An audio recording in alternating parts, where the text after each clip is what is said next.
Hello, this is part 1 called Elements.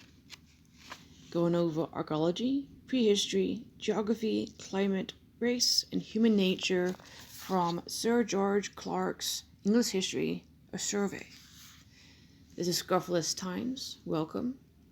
Let's discover the history of England. And here's a map. And it covers excavated late Iron Age / Roman rural sites. And that's a lot.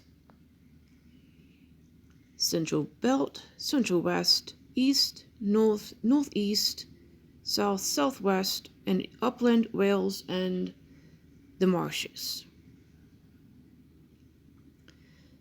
It looks like you got all these settlements. That's a lot.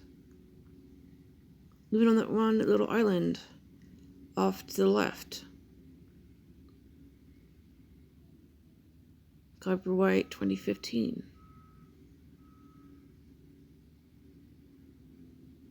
Okay, elements. From the first written statements by civilized men about the country and its inhabitants, English history covers more than 2,000 years, or 70 generations of mankind. Now, this is 1971, and we're in 2025, and we've had a few extra generations since then. In comparison with the whole length of time during which men have lived here, this period is short. Somewhere about 3,000 years ago, there were people with domestic animals, horses, cattle, and pigs. And that is an era that I'm extremely interested in, because those people deserve to be remembered. They don't deserve to be ignored and forgotten, just as we are the ancestors of who knows and what knows will be around in a century. If you understand transhumanism, that what is very relevant. I don't think we need to go into that. We need to stay human, and it should be by choice you want to do the other. And either way, we don't need to be forgotten, erased. Hence why the museums are being attacked with their artwork. Those doing it don't understand it, but that's why they're being manipulated to do that. And I don't want to say anything else. I don't want to give anybody else any ideas. Yes, we need to preserve our history, the good and the bad and the ugly. History isn't just the good. And if we were to try to fix the time when men and women first lived here, we have to think in terms of tens of thousands of years. That's even further back. Can you imagine 10,000 years into the future? How much of what we're doing every single day will be in any form of discovery? And who knows what will be unearthing? Again, what? Because of transhumanism. Will they care to discover about us? What we ate, what we wore, our beliefs, educational systems, politics, art. A great deal is known about prehistoric man. Archaeologists have examined and classified all the objects, from earthworks to arrowheads, which have survived from these unimaginably distant times. With the aid of modern scientific techniques, they can answer questions about many of these objects, not only how old they are and where the materials originated from, which they were made, but how their makers and users must have lived. Astronomy and geology give the framework for reckoning time. Physics and botany each provide refined techniques for dating objects. Chemistry and radiography recover details of primitive technology. Social anthropology, studying the less advanced peoples of our contemporary world, and who knows? I've seen pictures in India and other places of unearthed structures, which makes me know there's more to the past than what we've been led to believe. You must have advanced comprehension of physics, science, chemistry in order to construct those dwellings, palaces, places of belief doesn't have to be religious, spiritual. But yet, this is what, we've been taught. So I'm just giving this, from a grain of salt about how legit this is. But it is something that interests me.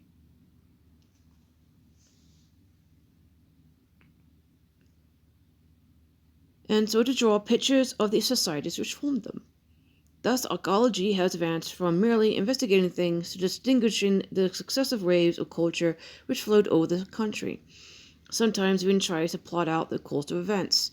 Not long ago, prehistoric meant outside the range of historical knowledge, but now we often think of prehistory as the first chapter of history itself.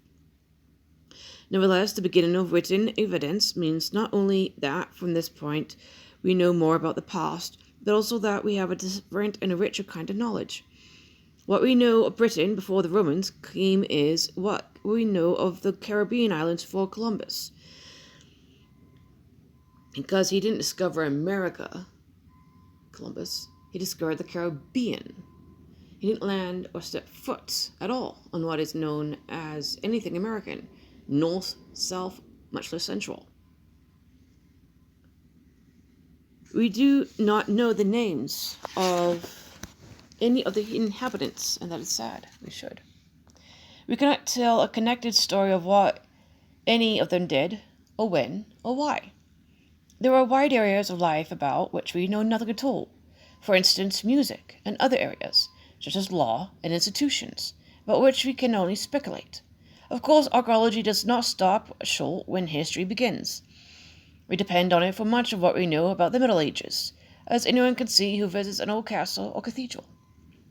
And again, cathedrals and castles, especially cathedrals. Come on, let's start thinking here. We use it even for the very recent times. Industrial archaeology fills in some gaps in our knowledge of the economic history of Victorian days. But as we move forward in time, our dependence on direct knowledge of material things diminishes. Written evidence about the past, and that is very vastly being destroyed right now, as churches are being attacked and burnt and lost and destroyed and converted. All the births, deaths, weather, marriages, etc. is being lost from that, and that must be preserved. Written evidence about the past increases and accumulates. Not only has the changing character of human society given us an immense quantity of this evidence, century by century has become more informative in its nature. For recent times, and even for some which are comparatively remote, we have exact, detailed, and comprehensive accounts of innumerable activities. Many of these accounts having been framed under the influence of advanced social sciences. Thus, when we deal with historical times, archaeology and the other kinds of knowledge which eliminate prehistory sink to the position of subordinate or supplementary aids. Geography, needless to say, explains and amplifies history in many different ways. The lie of the land and the nature of the rocks and soils and streams decide what kinds of agriculture or what industries can be practiced in each district.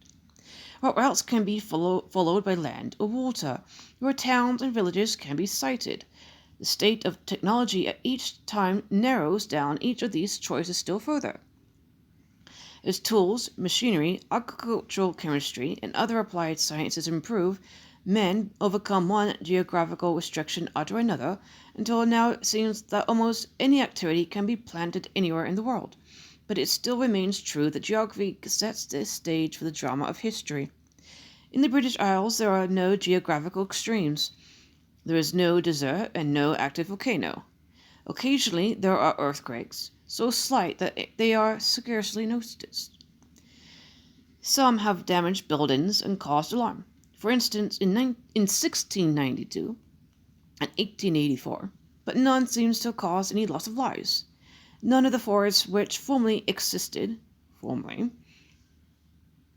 due to those lovely men of war, those warships, regular schooners, maybe a rowboat, wood, trees, forests. Did they not think to replant? None of the forests which formerly existed was impossible, still less impenetrable. The worst obstacles to movement were the watery areas. In earlier times, they sometimes made a difference to the coastal great events, and they deserve their place in our nursery tales. King Alfred taking refuge in the Isle of Athelney, King John losing his treasure in the Wash. Now they are almost harmless. Generally speaking, in this country, nature has allowed man, perhaps in an effort, to do what he wanted. There are 3 geographical ideas which ought to be mentioned here because they apply to the whole course of our history. The first is this division of Britain into 2 zones, the lowland zone and the highland zone. The eastern side of the island has hills but no mountains. It rises gradually towards the west. Long rivers, navigable through considerable distances, give access to the eastern ports. The harbours of the south coast are not so well served by inland waterways, but from Kent to Devon they lie conveniently for fertile inland areas. The whole of the eastern zone easily accessible from the continent, in itself easy to populate and develop, as we're discovering now. Where are we being invaded from? West and north of it, however, are the moors and mountains of Cornwall, Wales, and the Pennines, Pennines. Again, I apologize for not saying it correctly. The Highland Zone. Their rivers are shorter, shallower, and more rapid, useless for navigation. The soils are poor. In early times, life was harder there, and population scanter. Continental influences and civilization in its mellower aspects did not arrive there so easily. To find such favorable conditions, some historians have drawn the contrast between the 2 zones not only in early times but even down to our own day. Maps of the English Revolution of the 17th century draw a line which separates the conservative north and west which supported Charles I from the prosperous south and east which they sided with Parliament. And this line from Hull to Exeter, Exeter, lies pretty close to the division between the 2 zones.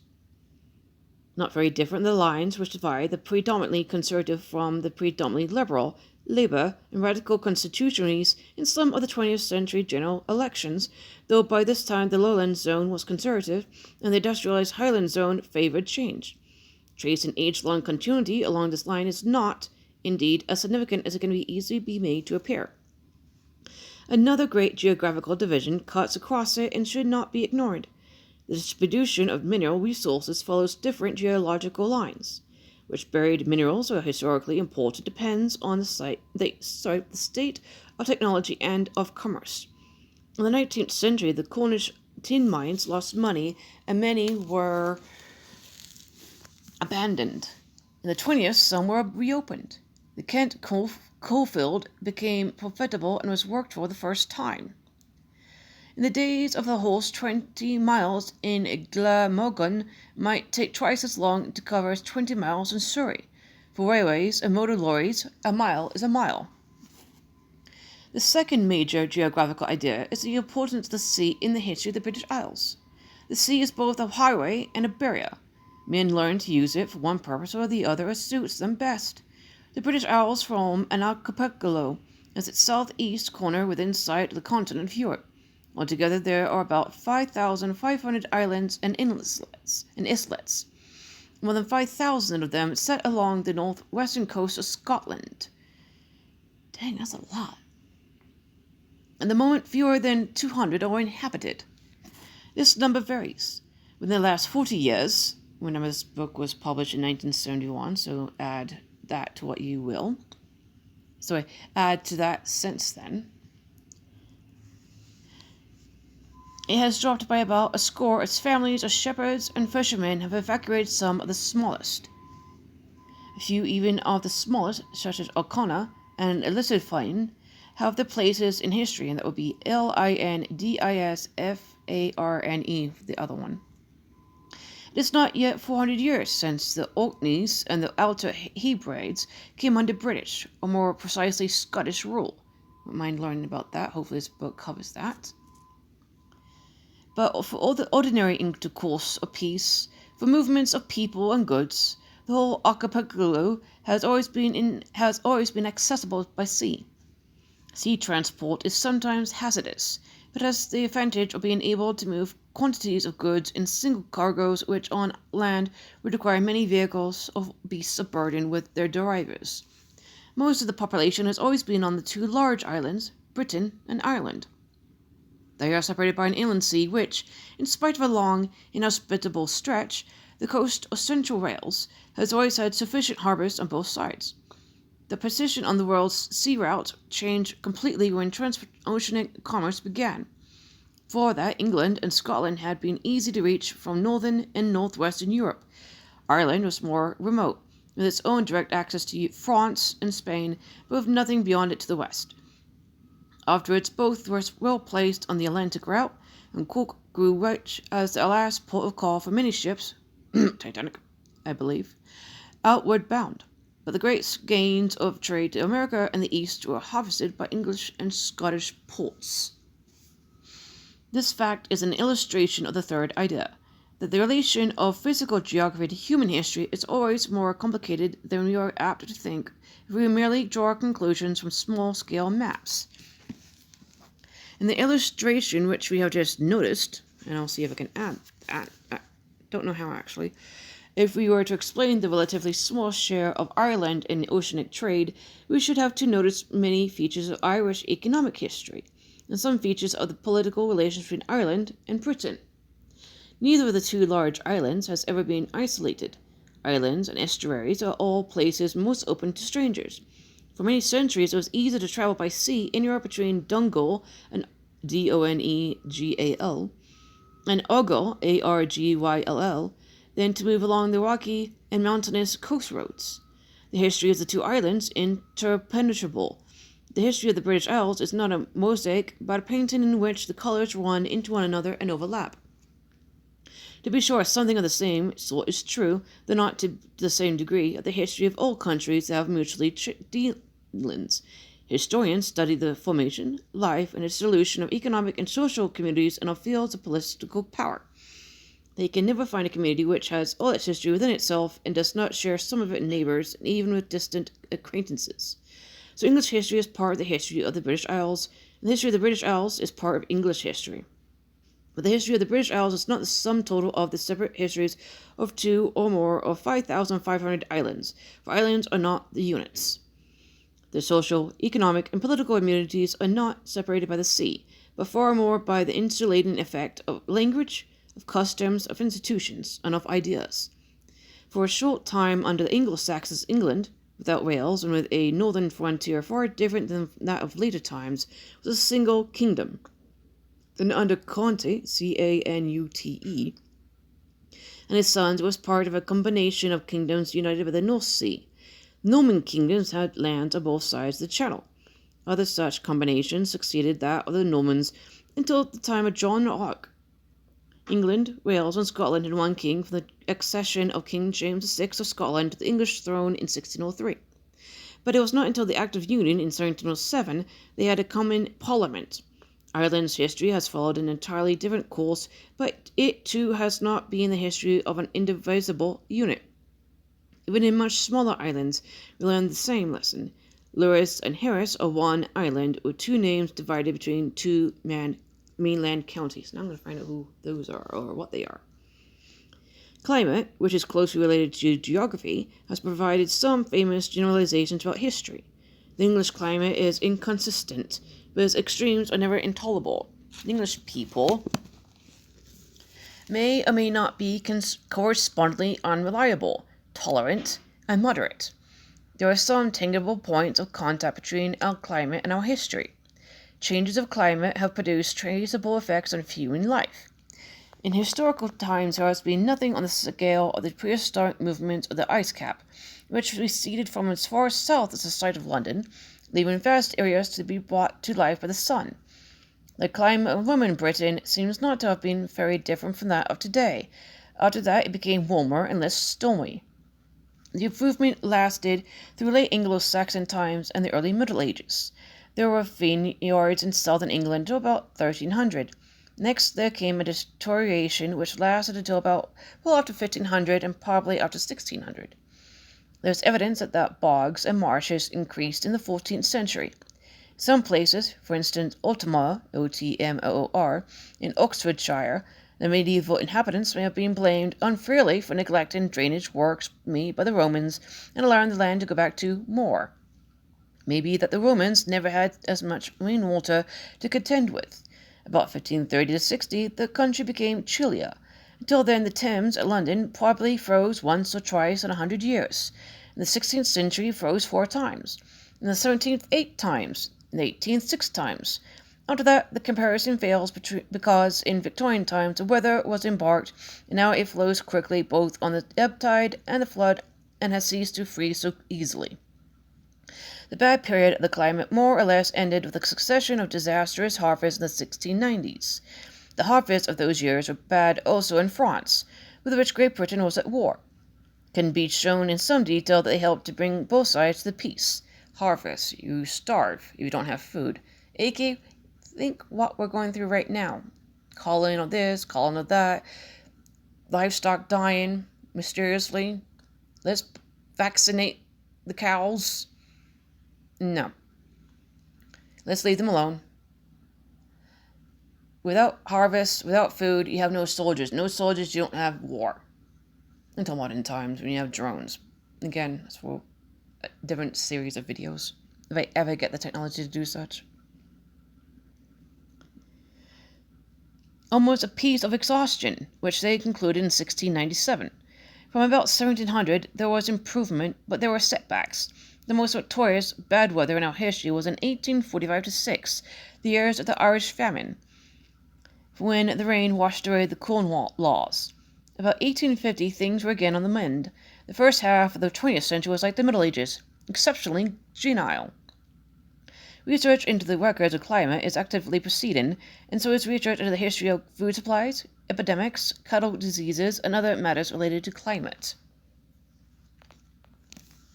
Historians search for continualities. Beginning with apparently isolated events, they piece together longer or shorter chains of causes and effects.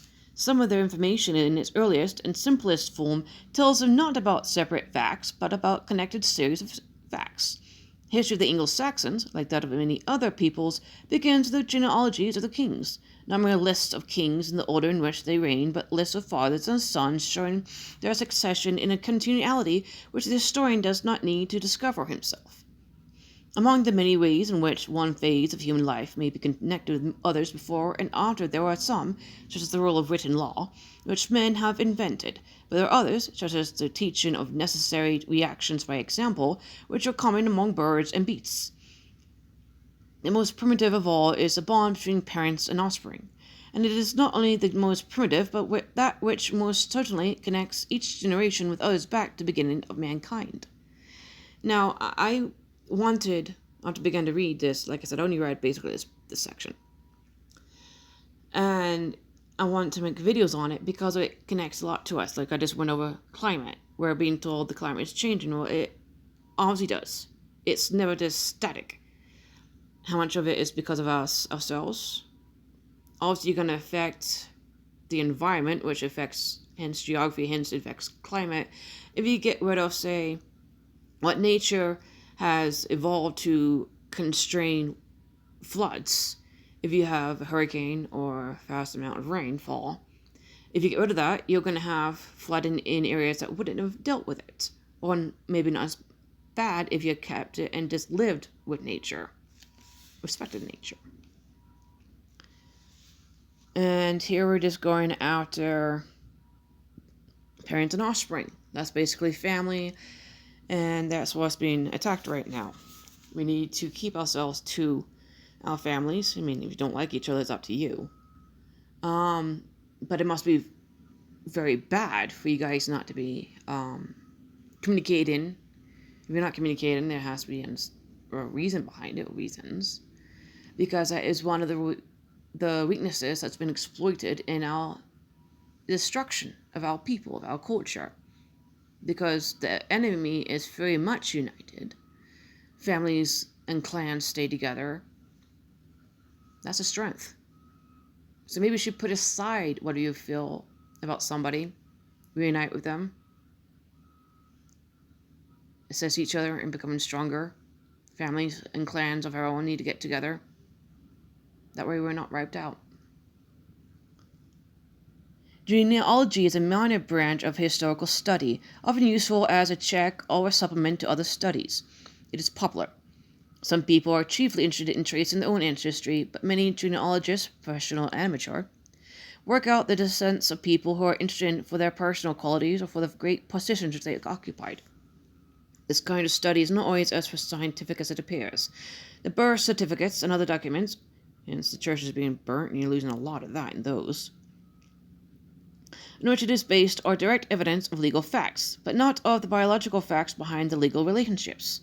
And many people draw absurd conclusions from genealogical study. One of Sir Winston Churchill's great-great-grandfathers for great-great-grandmothers was the daughter of John Churchill, 1st Duke of Marlborough. Thousands of people have taken pleasure in recognizing characteristics of the earlier national hero, which seem to be reproduced in the greatest of his many descendants.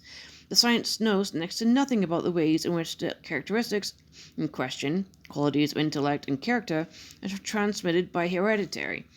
Now, if you're in that field, obviously we've had decades of this, and the Human Genome Project was completed, I think, in 2007, and hence, well, another video needs to go into that. It has a lot to do with transhumanism, and again, with what we are all experiencing, and unfortunately will in the next few years. They can map out the lines by which certain physical characteristics, such as blood groups and color blindness, descend, but they have rejected many previous accepted beliefs about physical inheritance. They have laid the foundations of exact knowledge in the field of the mind. We may take it from them that about half of the mental, as of the physical, characteristics of each human being have been transmitted by inheritance. About half are due to environment. This, however, does not mean that we can tell which of the ancestors transmitted by any one mental characteristic. The shortcomings of popular genealogy would scarcely be worth mentioning here, were it not that they afford a simple approach to a group of theories about English history in which this kind of error is sometimes multiplied many times, combined with other prevalent fallacies. These are the theories which use the concept of race. They start from vague but indisputable facts of observation. Just as there are family resemblance between individuals, so there are physical resemblances between numbers of individuals within certain clearly defined groups. This is true, for instance, of some groups which are occupational. Groups of men who have been through the same training have shared their environment and their experiences. There are barrister types, seafaring types, and bookmaker types. But most people believe that the types most easily distinguished are those, to use the ordinary loose expressions, of different nations or races. Apart from the more obvious distinction of color, there seem to be English, Welsh, and French types as easy to distinguish as bulldogs, corgis, and poodles. Being national, they are associated with another set of differences, those of language. Language is associated with so many differences of habits and customs that the common, most rough and ready classification of human beings is that which divides them into races with nationalities as subdivisions. And again, language has been attacked for the past half decade and is continuing to be attacked as far as the invasions are occurring to get us all into one ethnicity, one language as well. All this is very confused thinking, especially what I just said too. If the bookmaker wore a wig and the barrister were heavily tattooed, we might be less sure of their occupational physical types. The recognized breeds of dogs are not pure strains, but artificial products of centuries of selective breeding. And that is what is, I hate to say, is occurring with all of us right now from the elites. They look at us as nothing different than dogs. If we move this group over to here, move that group over to there, and we do this to their food supply, we do this to their chemicals in their food and to the air they breathe and water supply that they're drinking, they interbreed. What's going to come out? One ethnic people in a few generations.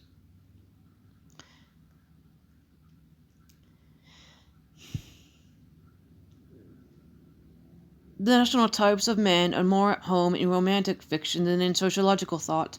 Nevertheless, many historians assume that the world's history has been largely determined by the differences and the encounters of races, human breeds. Even the book is kind of elitish in that. In particular, has been, and still often is, assumed that this is one of the main outlines of English history. For about 3 centuries, from Queen Elizabeth I. Am I recording? Yeah, I am. I don't like having to take that down. I wish I had better software. For about 3 centuries, from Queen Elizabeth I to Queen Victoria, this was not an uncritical assumption, but a serious hypothesis, which historians elaborated by scholarly investigation. It began as a reasonable inference from known facts, and it contributed more than once to our deepening and clarifying of historical knowledge. In England, it reached its fullest development about 100 years ago. Though in other countries, again, add 50-odd years to that, especially in Germany, it went on right later to wild extremes. At its highest point of influence in England, it combined several kinds of ascertained facts.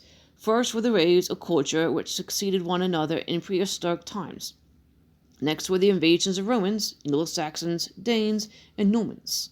Intertwined with these were the languages which came in from the European continent or, by stages, from Asia.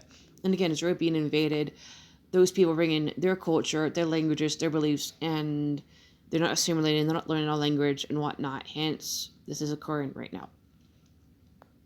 Intertwined with these, okay, what do you do? That's right. Comparative philology, Philology,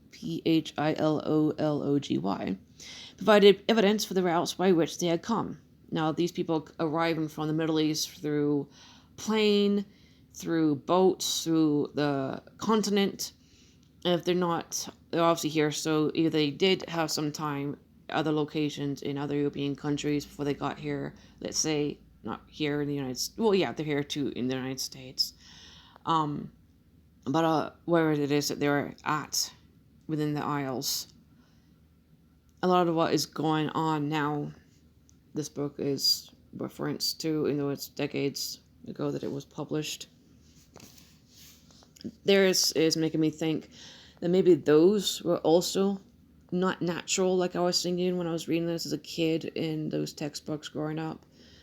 That, XYZ happened, and all of a sudden we got these people here, like we had the Druids that were here. Sorry, I keep thinking about England, this is English history. So, then obviously they were intermixed with the Romans and whatnot, and we'll learn more about that later. The early literature of Wales and Ireland and of the Old English language filled in the pictures of the Celtic and Teutonic genius. Later histories, especially that of the religious changes in Britain, we're also undergoing that too, seem to corroborate at least some parts of the story. One of the effects of Darwinism was that it made historians conscious of the unity of the processes of history through time. They exerted themselves to fill in gaps so as to display evolution, or as they were more commonly called it, progress, by measuring skills, canometry, Craniometry, by working out statistics of the distribution of fair-skinned, dark-haired peoples, comparative, I'm not even going to try to say this one, Nigrescence. They try to show which of the modern inhabitants were blood relations of each immigrant race. So English history is full of invasions, full of immigrants, and as that is literally occurring right now, is extremely relevant. Altogether, they raid a great rate of observation and deduction behind what may be called their moderate racialism. In its application to history, it had 2 principal ideas. The first is that the English or British national character, rooted in racial origins, was an essential element in the growth of English or British institutions. The second was not so popular, not so thoroughly argued, but it was not altogether novel and had its vogue in England, as it did also in France. It was the idea that the social divisions within the country originated in the domination of one race over others. And that is again occurring right now, because we are currently dominant, but yet not in power. So we're the majority race, but the minorities arriving have the majority power. They are protected by the state, protected by the Met, by Scotland Yard. They are protected by the politicians. Anything they do that is nasty, that is heinous, is covered up. They're not even mentioned. They're excused. Anything that we do that is completely innocent, praying, posting something online, you could be arrested for it. You could lose your job over. And that is definitely occurring here. Social divisions within the country originated in the domination of one race or the others, where the majority were being dominated by the minority because of how their people, if you look at the Home Office. So yes, it's extremely relevant. All this way of thinking has ceased to be fashionable. Not anymore, it's not. It is out of harmony with many newer tendencies of thought. It failed to find expected scientific confirmation.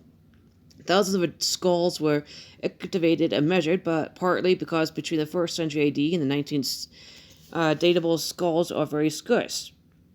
No connection has been clearly established between the distribution of races in primitive times and the distribution of racial elements in the very mixed modern population of the British Isles. If you go and look at film from 100 years ago, the mixed modern populations didn't exist. You were either English, Welsh, Scottish, or Irish. This was printed in 1971, and to the present, that does mixed up, yes, because of all the immigration. And it's not to our benefit, only to the benefit of those that have immigrated, and they're being used, just like we are. Sociologists have little respect left for the idea of national character. It is at any rate the weakness that national character seems not to be constant over long periods of time, but a change in response to changes in environment. But more conclusive than these objections are the biological principles. Whatever may be meant by race, its influence in history cannot be assessed unless we can trace it not from an immediate point in time, but from a beginning.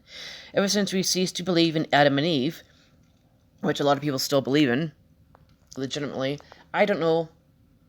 There are so many different beliefs out there with their own creation stories, myths, that all of them believe that it's the legit one and yours is just cultural, it's just not legit. So for me, I'm a spiritualist, and I don't know how to arrive at the answer to what truly is, what truly isn't. So during the author's time, most people didn't really believe in Adam and Eve. You look at it from a logical, scientific standpoint, one man, one woman do not have the genetic material enough. Well, the man does. They have, what? You guys have billions and billions and billions of sperm over the course of your life.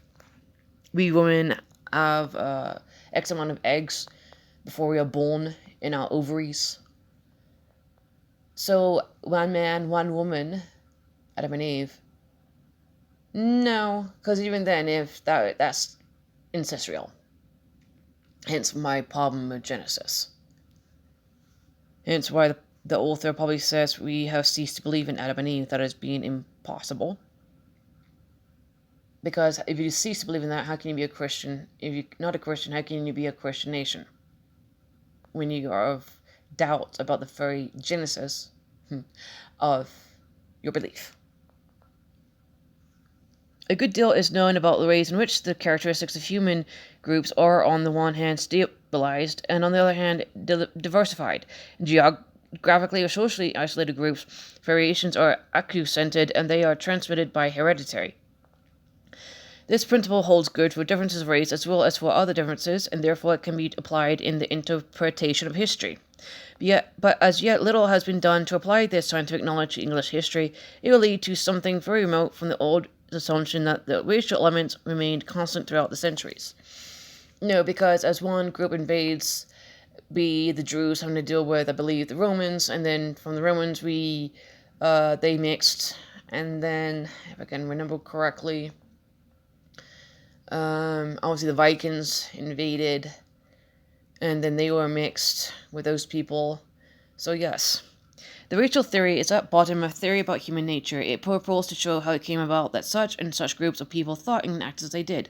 Though it was out of favor, it has left behind it many phrases and turns of thought. familiar in ordinary speech, which may sometimes be found in the works even of very carefully contemporary historians, such as the Celtic fringe. There are other theories about human nature which have left similar traces, for historians do not confine themselves to describing human conduct but often explain it, pass judgment on it. When they do either of these things, they are fairly seldom discussed as standards of explanation and judgment which they apply. For the most part, they apply the standards which they are accustomed to applying in ordinary life. It seems reasonable to analyze Oliver Cromwell's motives or the statesmanship of Burke by the same test as we apply to modern dictators and politicians. In ordinary life, however, we do not all agree in the standards which we apply. We know that two men may be equally well-informed and equally anxious to find out the truth, yet may come to diametrically opposite conclusions either about some matter of fact or about some judgment of right and wrong. That is extremely occurring today when people have different opinions, aka the left and the right. And those are just standards, not standards, those are labels, those are divisions, and to keep us divided so we don't unite to liberate ourselves. We recognize that some men, as sincere as we believe ourselves to be, and I'm a woman, so again, this is a man's book, are committed by their allegiance to a party or a creed or a scientific doctrine. Again, that's what I just mentioned, left or right, Labour, conservative, or in America here, Republican, Democrat, more like communist now for them, or by the circumstances of their personal lives to a different opinion from ours or a greater or smaller number of actual problems and persons.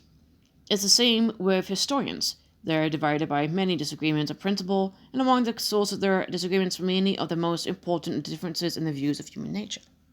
The expression human nature is very ancient. It is found in the Greek classics and has come down to us through many literary traditions and diverse languages. The oldest historians used it, perhaps deriving it from the oldest medical writers. With one precisely defined meaning or another, it was embodied in several of the great systems of philosophy. But now it is so hackneyed that we use it as we all knew it refers to, without ever considering what it means. Yet originally it was a sharp-edged phrase. It combines two words which are more than half contradictory. It almost declares that human nature is baffling and unintelligible. It is open to opposite interpretations. What the word nature conveys to us, a few words have meant such different things at different times. There will always be some thinkers to whom man seems to be outside the course of nature, not related to it in the same way as birds or beasts or viruses.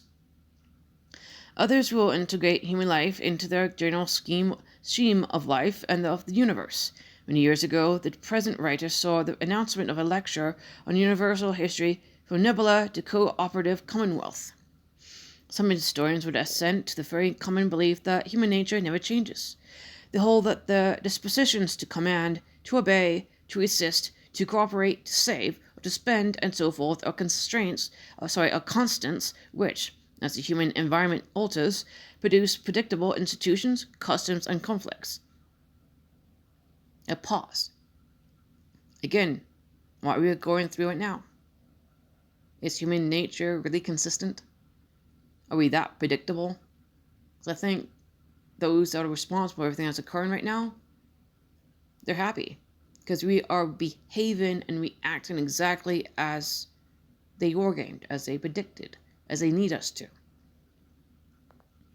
Going into detail, some of them believe that human conduct is rigidly determined, perhaps by the psychological makeup of individual men, perhaps by the laws of social development.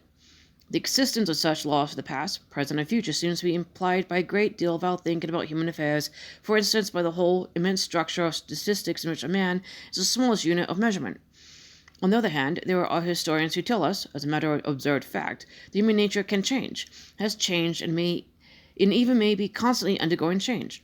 There are learned authorities who believe that in the 14th century, men of all kinds reacted to the stimuli of circumstance differently from men of the 4th century or the 20th. It is not very long since large numbers of educated men believed that man was perfectible, perhaps by the general growth of virtue and goodwill, perhaps by education. In the heyday of the belief in evolution, some people thought it reprehensible to deny that men as individual society collectively were moving towards a high, if indefinable, good. Our own age is less hopeful, but not less confident that human nature can be changed. Academic students of the behavioral sciences make plans for adjusting men's minds and wills to whatever common aims organized society may require. Practical men have devices, from brainwashing to truth drugs and subconscious advertising, which they make men passive instruments of their own purposes, whether officially approved or not. The telly, radio, now social media, those are weapons. Doesn't have to be sharp, sword, a bomb, missile, etc. To be a weapon. We were definitely, I would have went what was just described. Practical men have devices for brainwashing to true drugs and subconscious advertising, by which they make men passive instruments of their own purposes during the lockdowns. Look at how people behaved, clapping like seals for the NHS. Like seals. And without thinking, believed everything that was told to us. They act on the assumption that they can change human nature as they will. We're definitely in doing that. Notions of human nature pervade all historical writing. For the most part, historians carry on the double process of interpreting the events of history in the light of these notions, and allowing historical knowledge to collect the notions. This double process will be more conscious and more rewarding if the historian also studies psychology, or has any other line of approach to the study of human nature outside his historical work. But there is an important consequence for the reader of history. He may well hesitate to set up his own opinion against the historians on a historical question. In so far, however, as judgment on human nature are involved, the historian's statements are not purely historical. The reader, even if he has made no study of psychology in clinics or books, has his own view of human nature, and he has every right to bring it to bear.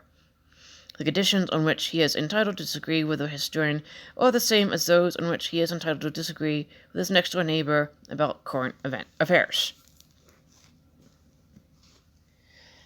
I will continue to make these in the future if people are so interested, because even just going over elements, it has a lot of relevance to what we are observing and enduring today.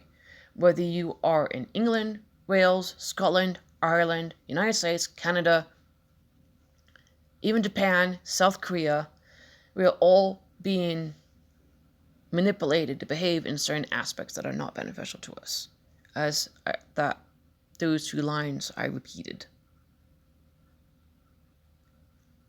History is relevant to today. Thank you for listening. Let's interact respectfully in the comment section. Don't forget to subscribe to this channel. Like the video if you like the topic. Thank you.